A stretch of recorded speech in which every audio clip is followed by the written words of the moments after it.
went upstairs to the room.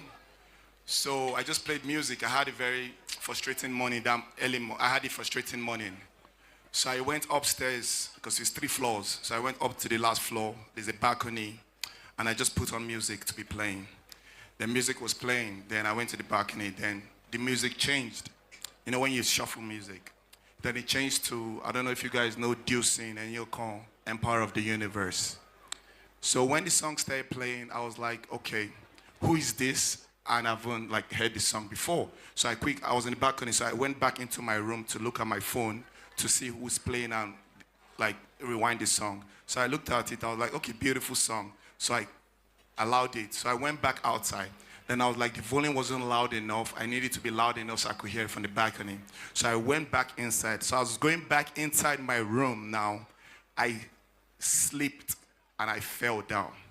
So now me falling down now, normally I should be able to get up. So when I fell and I got up, me getting up, I wasn't getting up in my room anymore. I was getting up in a very big, how will I explain this? I was getting up in a very big trance. So in this trance, everywhere was dark. It was no longer in my room anymore. It was totally dark. And I looked up and I saw a TV, like maybe half or quarter of what is like right there, right now. And in this TV, it literally was playing my life.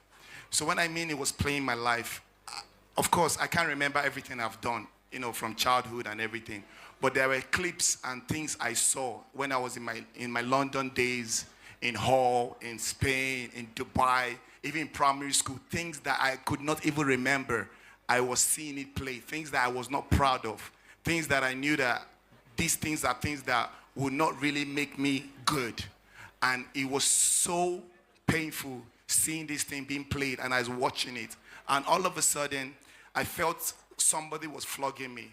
But it wasn't pain, cane. It was like my itchies all over my body. And this was going on for a while. And I was crying and I was crying and I was crying. I was on my knees watching this, my life play in front of me. And all of a sudden, I saw someone in front of me. And he just stood there and he was just tapping me. So I was on my knees like this, right? Then someone was like right here. And the person just tapped me and was like telling me, Ikechuku, that's my Igbo name, by the way. Stop crying, I'm here. So I was like, who is this one? What they call me? Like, basically, that was my thoughts. Like, stop crying. So I now looked to see who was telling me to stop crying and touching my shoulders. Like, literally the way I'm touching my wife right now, that was how I felt the touch on my shoulder. Stop crying. Then I looked, and as I looked, the person was tall, huge. And I looked trying to look the person's face, and I could see the person had, the person had like my face, but it was not really my face. Like the person looked like me, but it was not me particularly. So in my mind, I was like asking the question, who be this guy? Like, who are you and what's up?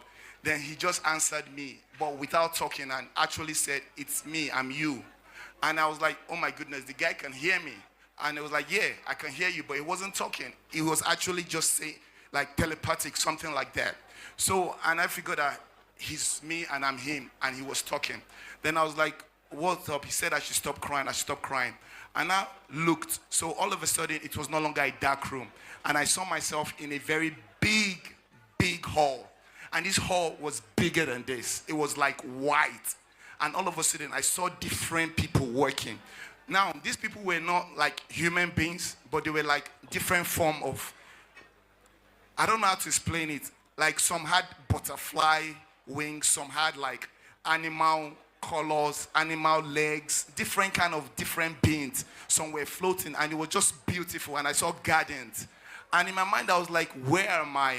What am I doing here? And things like that. But it was so beautiful, and I was trying to like gain everything that was happening.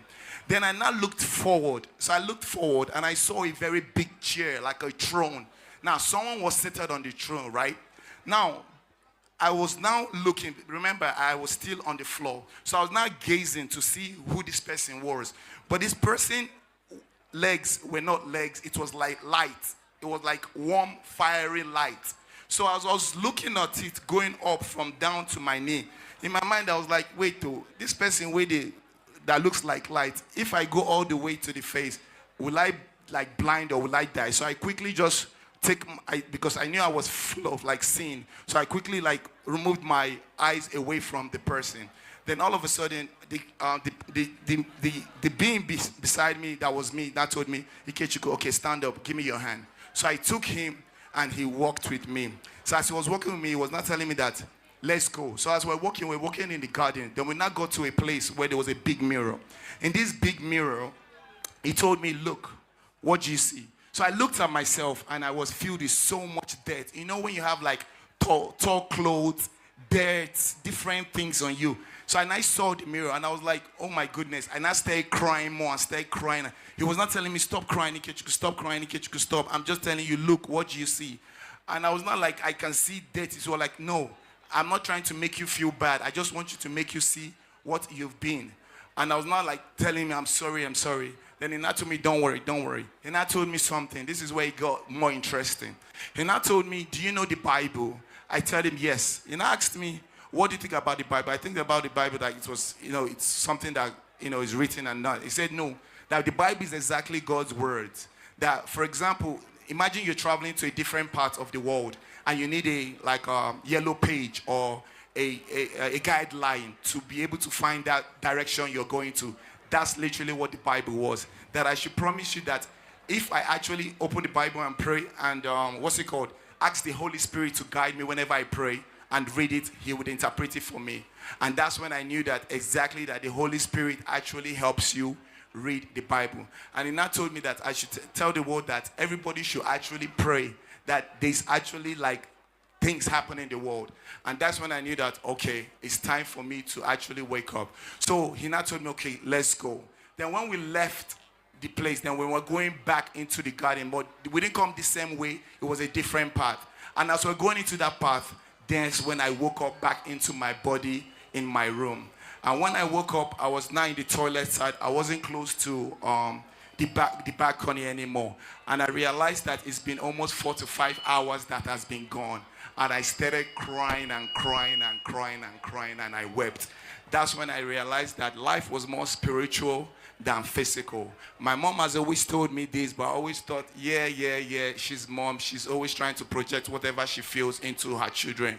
But that was the day I realized that Jesus is actually real, and there's a life after this earth. Whatever we do here is literally just 1% or 10%. What you're going to do after here, that's where it really counts. And that's where I want you guys to understand that I have seen it. A lot of you know who I am. You think I'm just a guy that just likes to have fun. Yes, but I'm also a guy that wants to be a person that tells you that Jesus is real. And if you know this, please tell your friends and tell your friends and tell your friends.